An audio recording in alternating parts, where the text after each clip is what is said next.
বিশ্বের প্রভাবশালী নারীর তালিকায় কুড়িগ্রামের প্রত্যন্ত অঞ্চলের রিক্তা আক্তার বানু লুৎফা পেশায় নার্স হলেও সমাজে প্রতিবন্ধীদের নিয়ে দৃষ্টিভঙ্গি বদলাতে তার অবদানের স্বীকৃতি স্বরূপ মিলেছে এই সম্মাননা। বিবিসি 2024-এর তালিকায় উঠে আসে লুৎফার নাম। দেশ বিদেশের সম্মান পেলেও শুরুতে নানা কটু কথার মধ্যে দিয়ে যেতে হয়েছে এই লুৎফাকে। শ্রীলঙ্কা আবারও রপ্তানিতে শীর্ষে।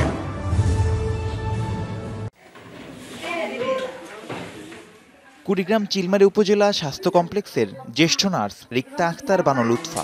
প্রত্যন্ত অঞ্চলের এই লুৎফাই নিজেকে জায়গা করে নিয়েছেন বিশ্বের সবচেয়ে অনুপ্রেরণা জাগানো এবং প্রভাবশালী 100 নারী তালিকায়।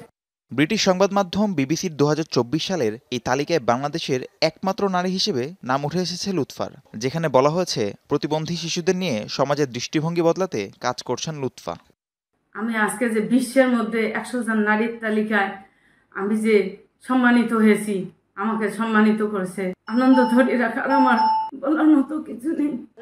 দেশ বিদেশে প্রশংসিত হলেও লুৎফার শুরুর গল্পটা মোটেও সুখকর নয়। প্রতিবন্ধকতার পাশাপাশি সেরিব্রাল পালসিতে আক্রান্ত নিজের মেয়ে তানভিন দৃষ্টিমণিকে স্কুলে ভর্তি করাতে গিয়ে বিভিন্ন সমস্যার সম্মুখীন হন তিনি। কয়েক দফা তানভিনকে স্কুল থেকে বের করে দেওয়া হয়, কিন্তু তাতে দমে যাননি লুৎফা। 2009 সালে নিজের জমি বিক্রি করে গড়ে তোলেন রিক্তা আক্তার বানু বুদ্ধি প্রতিবন্ধী বিদ্যালয়। আমার মেয়ে প্রতিবন্ধী জেনারেল স্কুলে দিছিলাম, সেখান থেকে শিক্ষকরা বের করে দিছে এবং অনেক অপমানিত হয়ে বের করে দিছে প্রতিবন্ধীর জন্য। বিদ্যালয় গড়ে তোলার পরও আশপাশের মানুষের কটু কথা শুনতে হয়েছে লুৎফাকে, তবুও লক্ষ্য থেকে পিছপা হননি তিনি। এখন তার সাফল্যে খুশি স্থানীয়রাও।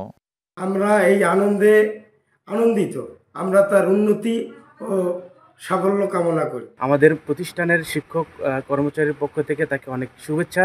বর্তমানে লুৎফার প্রতিষ্ঠিত বিদ্যালয়ে শিক্ষার্থীর সংখ্যা প্রায় 300 জন, শিক্ষক কর্মচারী রয়েছেন 21 জন।